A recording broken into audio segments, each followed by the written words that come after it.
Le cose stanno andando bene, ho sentito alcuni imprenditori, gli hotel sono quasi tutti pieni, ho fatto anche delle ricerche online per vedere se c'era qualche finestra disponibile per prenotare e risulta tutto esaurito. È soddisfatto il sindaco di Montegrotto Terme, Riccardo Mortandello.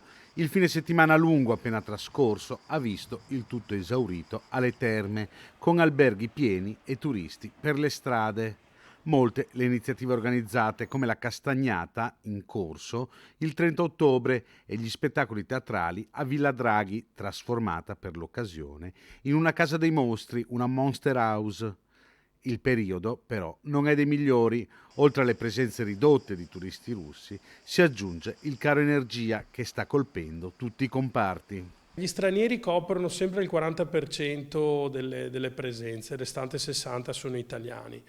C'è da dire un'altra cosa, oltre ad essere penalizzati per il mancato arrivo dei turisti russi, anche se negli ultimi anni con la questione dei passaporti c'erano grosse problematiche, il tema grosso è il rincaro delle bollette, perché noi siamo in presenza di imprenditori stoici che stanno affrontando bollette triplicate e quadruplicate. Siamo in presenza di lavoratori stoici perché nonostante diciamo, il reddito molto basso continuano ad andare al lavoro e quindi un apprezzamento va agli imprenditori e ai lavoratori che in un momento di grande crisi, sia per il mancato arrivo dei turisti russi ma soprattutto per il rincaro della vita in generale e delle bollette, stanno comunque affrontando questa situazione tenendo aperte le strutture alberghiere e accogliendo sempre tutti con un sorriso.